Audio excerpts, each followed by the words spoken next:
Ladies and gentlemen, what's up, podcast fam? We're back. We are doing something a little different here. So without further ado, if you guys aren't familiar with the podcast, it's the Babs Life podcast. I am Babs. This is my co-host, Ari. We're having a co-host now on some of these solo episodes-ish, where I'm going to be kind of giving my take on some things with going on in my life, current events, and then also taking questions from the viewers and listeners that write in, because some people have written in now that we've opened that up. But if you're not here, if it's your first time here, please like, subscribe to the podcast. And other than these solo episodes, we're going to have episodes per usual with guests talking about their life and their passions and their philosophy on living themselves for every day. So that's the new gist of the show. We're going to be trying out two different ways and methods of doing it. So we're doing it right now with the one single camera facing both of us.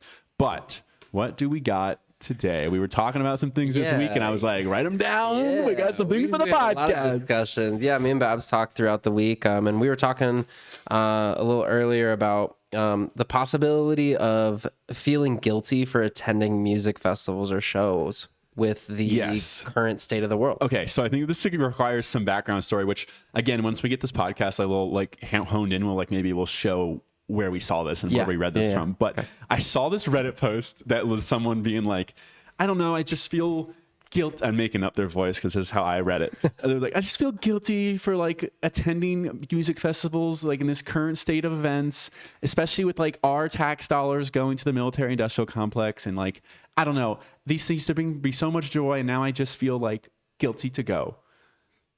Facts. Okay. Also, fucking suck it up. Okay. I hate to say that. I hate to be rude about it, but sometimes the festival world and the rave world can be just so weak. I'm sorry. They just can be. Love you guys. Been in the scene for 9 years. Love it. But sometimes things like this, I'm like, I understand that, but go to the event and have some fun. It's okay to detach at the event. Sometimes that's great. Sometimes that's what the event is for. Right. You don't need to bring, and also it's not political for someone to bring that up. I think they said something about that in the post too, about being political. It's that's not political. I get it. It's a thought, it's a process, but go and have fun. What are we, if you're going to mope at home, go and have fun. That's what they're there for. There's a reason that is happening. And also, things have been happening in the world that are shitty forever. Ever. And since we've been alive. They're going to continue to happen. So either you're going to live in this perpetual fearful state of or regretful state, or I feel bad that I'm able to this other version of things forever, or you just got to go, I'm very blessed that I live in this area and that sucks. I can still do other things to help people around the world, whether that's donating, volunteering my time, whatever. But this has been there have been wars over there forever. Yeah. And the United States, insinuates a lot of them, but and there are bad things that happen everywhere. So there's just that part of me where it's I get what you're trying to say, and you're but go have fun. Just go have fun. That's what they're there for. That's the point. That's the whole point. Yeah. You don't think they have music events there? They do. Right. I mean, it's not that this, maybe not to the same scale, maybe not the music you listen to, but they have things. They have their rallies. They have family dinners. They still do the things. That is one thing about traveling. It's people still live their lives just they want the same things. They want to raise their kids in a nice neighborhood, and they learn, they go to school, and they have a fun time, and they ideally leave this world better for their kids. Right. Everyone wants that. So there's a part of me that I read that and I'm just I get it, but at the same time, I truthfully I would, and I don't know what that says about me, but I'm not having that thought. Right. I don't need to sound I'm going rude, and having fun. But don't get me wrong. When I'm at home, do I think about how fucked up some of these things are in the world right now? Yes, I do. I think the whole Epstein list stuff is ridiculous. I think this war that we've launched against Iraq is absolutely absolutely horrendous. Right. There are horrible things, and I do think about those. But if I'm going to a show or a festival, I got 3 days to 4 days where I'm not going to be thinking about those things. Right. I might crack a joke while I'm there about them, but I'm not having political conversations in the crowd about what I think we should do with the Iraq-Israel-U.S. situation. Right. That's what this mic's for. That's why I'm here. Right. And you know what? We're going to dive into it right now because current state of affairs, it is ridiculous. I'm with you there, homegirl. Just keep it out of the fucking shows. Right. Keep it out of the shows. But the state of affairs is insane. Okay. Us bombing Iraq is Iran. No.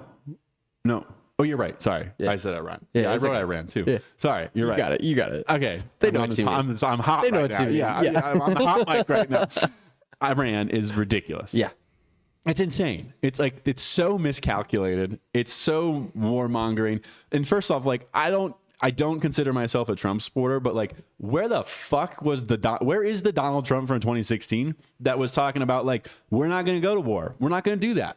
We're going to campaign on that. I mean, he campaigned on it in this election too, but in 2016, he was like, going after like warmonger and Republicans and like he literally won for a lot of those reasons. Right. And he also won for a lot of those same reasons in 2020, whether you like to admit that or not either. But like from an analysis standpoint, like that was a lot of the stuff people gravitated towards. Like, yeah, we don't want to go to war. Doesn't mean we cut military spending. Doesn't mean we don't support the veterans. It just means like, hey, let's not go bomb random countries. Right. Like that's really it. And then nowadays, like it is like a 180. It's not even the same. It's not like any political observer, Republic, left or right, can tell like it's not the same. I don't know what's different. Maybe he is on the Epstein files. They got some dirt on him and that's what's going on here. But like there's a 180. Yeah. And I'm very certain most people that are middle of the way feel that way. Yeah. And it's going to cost him the midterms. If we're getting really political about things, it's going to cost him the midterms. He's already dug his grave. You don't like Democrats don't need to rub it in more. They've also like nothing's going to change with them either. Like we've already seen that. Like somehow they all voted to give more money to this war. So they obviously agree on something, which is like the continual perpetual thing of the United States situation, which has been around forever. Right. Not just now, sister. Not just now worrying about festivals. There are festivals 10 years ago when we were in Iraq and Afghanistan that were happening, and that was a shady time too. Yeah. But like this whole war thing is insane. Like, and what I mean by it's insane is it not only is it what I just mentioned of like him doing a 180, but then there's also the side of that, like, it just seems so ill prepared and not thought out. I know there were reports, and again, this is something we would have ready when we get this figured out, but like we could show them where there were Pentagon officials coming out and saying like they were trying to say like they were disagreeing with Trump or his cabinet on like that we should go to war. Like we shouldn't probably do this. Right. And also for the record, there's been the last 3 presidents, Biden, Obama, and Bush, none of them went into Iran. Bush didn't go into Iran. Right. I mean, like, Dick Cheney, the master of the Iraq war and Afghanistan 20 years war, was like, I think I'm going to draw the line at Iran. And then we got this guy being like, I guess we're going. Right. And it's just, which is so crazy to say that fucking Dick Cheney and George Bush were able to draw a line, right? And now we can't create a boundary. But there's so much at play here, and there's some things that like I was reading earlier this week about that are like I something I don't talk about enough on here because I just don't want to get too political. But I love geopolitics. Geopolitics is very interesting to me because it's more than just a left versus right thing. It's country versus country. Why would a country make this move versus this move? What does that give them in standing in geopolitics on a political side, on a political podium in the world, or is it a strategic objective for their country? It's very interesting to me, especially because we are technically the top dog and a lot of stuff revolves around us. There's a lot of moving parts, and I try to look at it and I'll try to bring it to people as objectively as I can possibly, because there are what's so different about geopolitics versus regular politics is the moving parts. There's so many moving parts. So for instance, with this war, let's look at, there's the Strait of Hormuz, and hopefully I say that right because I probably didn't, but that is 20% of the world's oil there. Now, why would we potentially bomb Iran besides the fact that maybe we're doing it on Israel's behalf, which seems to be a big thought in the world right now. And a touchy subject. And that I think has a lot of validity to it. But let's just take that off the table here. So why would we, as the United States, want to do this and close that? Because there's 2 things here. Well, there's going to be an argument that goes, this hurts us, and it does. It does. And not only does it not hurt us, and not only does it hurt us on an economic stance, it hurts us on a stance of our allies in the Gulf with the other Gulf states, in the petrodollar and stuff. And that's where there's been a lot of criticism on the short-sightedness of the current administration, because the petrodollar is the only thing that is, keeping the dollar afloat for the last 20, 30 years. The only reason that every oil transaction in the world has to go through the dollar. Right. That's it. That's the only way. And then they buy treasuries and then it cycles back in. I think it's how the debt is manageable. Mm-hmm. So there's that short-sightedness. Now, on the flip side of it, from a geopolitical stance of, we have a adversary with China, whether people like to admit that or not. I don't know. I think the people like me and you, regular day people, and Chinese regular day people are like, we would get along fine and we'd be fine. Right. But our governments are out ahead. Okay. Right. And there's a trade war. There's all that things, whether we know it or not, we're at like somewhat of a war with China.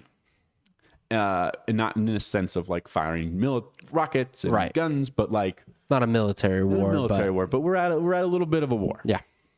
And if China gets majority of its oil from Iran. Absolutely. Through the Strait of Hormuz. Yep.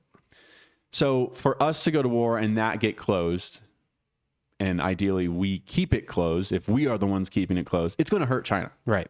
Just is. Now they're saying that Iran's allowing ships to go through. So that's kind of off the table. So that's like the only thing that you could kind of think of. It's like, do we feel like we are in a position to checkmate our other enemy to some form of submission another way? So there's that line of thought.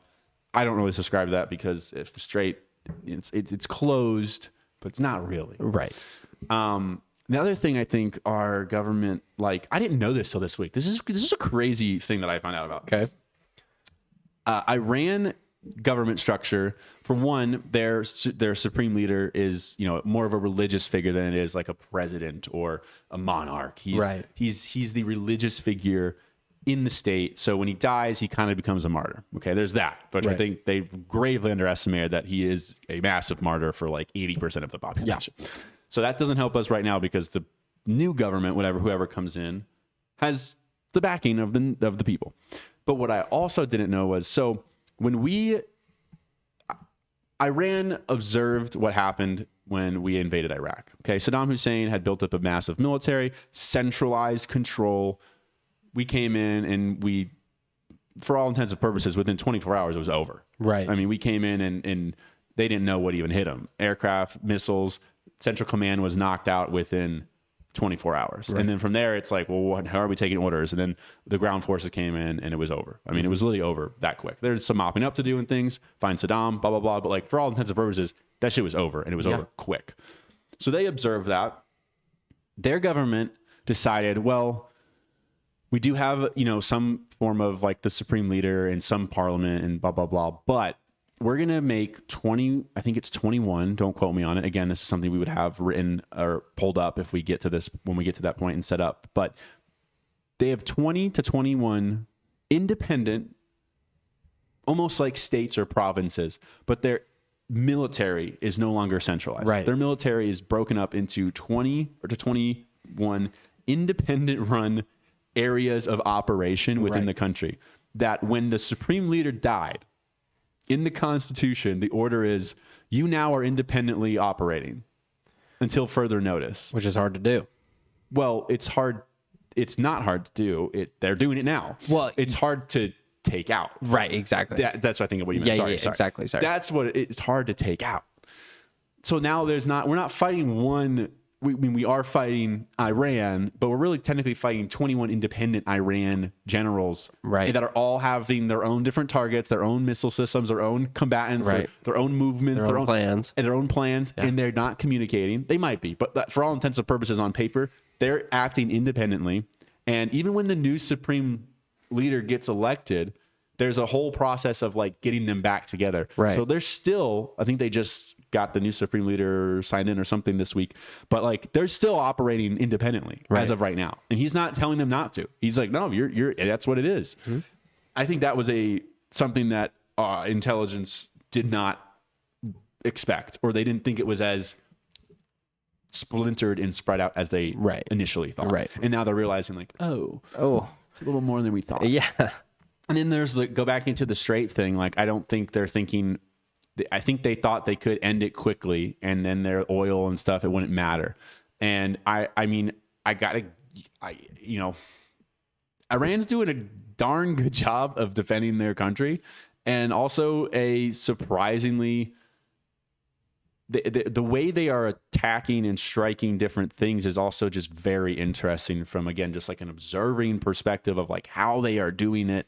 And they're coming out and saying like, we're not going to do retaliatory attack. We're only going to do retaliatory attacks. Right. So if you hit our oil, then I guess we're going to hit the Gulf state oil. But then they did something that they haven't done, which is they started striking the bases within these other Gulf states to be like, hey, you said that if you're going to allow the U.S. to use a base there, then guess what? We're hitting that base in Saudi Arabia now, even though you're not in the war, which is something that hasn't been done before. Yeah. So that's something very new too. It's all very, again, from like my perspective of like someone that's, I'm not, I'm an American citizen, but I'm not really involved. But like observing like what's going on and like reading reports and stuff, I'm just like, it's all very interesting.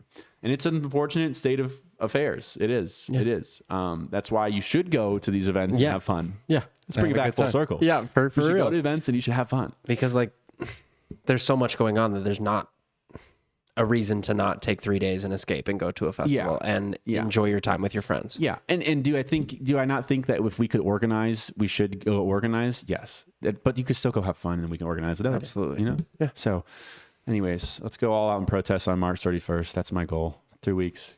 Tell the country. Tell the country. Tell everyone. Tell the country. Tell the country. All right. Let's move to let's take some callers. Oh yeah. Okay. So you got a DM. I'm excited. So this is something new. We'll put it in the description too, but we're having where listeners can write in about their problems or seek advice of any sort. It doesn't have to necessarily be a problem. It could be, hey, I'm thinking about deciding between these two jobs. I could give you advice there. I love giving advice. I love talking and giving the best of my 2 cents of things. So I'm excited for this. Yeah. So what did this person write in? I'm super pumped. All right. So Babs got a DM and it says, I'm not gonna lie, it's a long DM. I'm gonna paraphrase it. Right. I have a friend that I met a long time ago. We used to work together, but we don't work together anymore. But she brings up the same personal problems over and over again.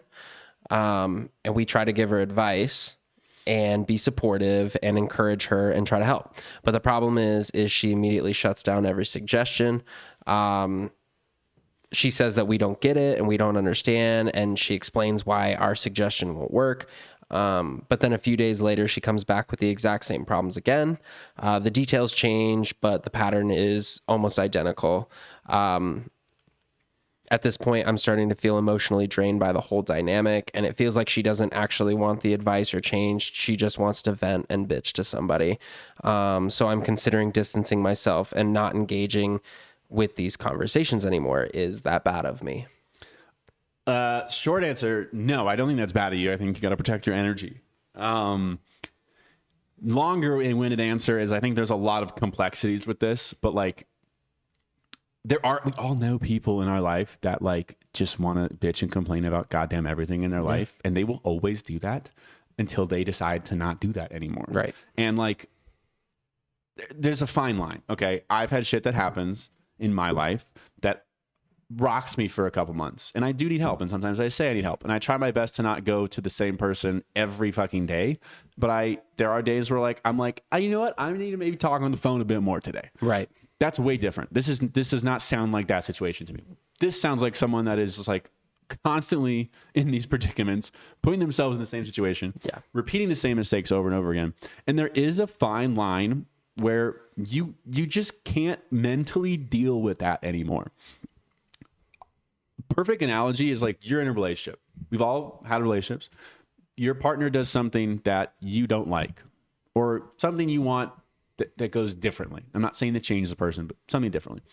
And let's say, I'll give you a super easy one. When they go out on the town, they go out for a girl's night, or vice versa, I go out for a guy's night. And you just want a simple text on like updates. I don't need you to text me the whole time, babe. I just want you to text me here and there. Right. Let me know when you're at the bar. I'm safe. Let me know when you're back home. Yeah. Or you're in the Uber and when you get home safe. Yeah. Perfect. They don't do that the first time. And you tell them, hey, it kind of bothered me, blah, blah, blah. Okay. Second time, they still don't do it. You tell them again. Third time, blah, blah, blah. And this goes on. By the fifth time, you're now kind of like perpetuating it because you're like enabling it, and you're just like, I've told you so many times. Right. And it's a simple ask. It's a simple ask. But that is a small example of what we're saying here, which is like when something continuously happens, there's two things. One, you gotta at some point take matters in your own hand and be like, hey, I'm putting my foot down, or for this case, I'm going to distance myself from this person. Yeah. Because I cannot mentally do this anymore. I'm drained. I'm tired of giving the same advice over every and day. over again. And then you make the same mistakes. There's that option where you back away and you're not in the wrong for wanting to do that. The other option is to tell them what you just put on the message, right, and say, listen, I'm going to back away. You tell them why you're backing away. So there's option number one is I'm backing away and I'm not going to say anything. I'm just going to withdraw, which is fine. I think they might ask why, and they'd be ready to ask why. Yeah. Or you can just nail it up front and go, hey, listen, I've given you the same advice. I've talked to you over and over again. All you tell me is I don't get it, but yet it's the same story every 3 days, and I give you the same advice. And for that reason, I don't want to hear it anymore. And I'm also not going to give you any more advice. And I think that's valid. And that's valid. Yeah. And that's valid. And then it's up to them to either like, that might be their wake up call or it might not be. But they're going to get the message either way because people are going to constantly like kind of back off from it because it's just like, I can't deal with this. I mean, the other thing, you want to get like funny about it and like whatnot. It's like, maybe you just stick it out for like 4 more times and you record each of them and then you just play them back for her and be like, it's the same thing. Right. Every time. You know what I would do? I would sit there and start giving them bad advice.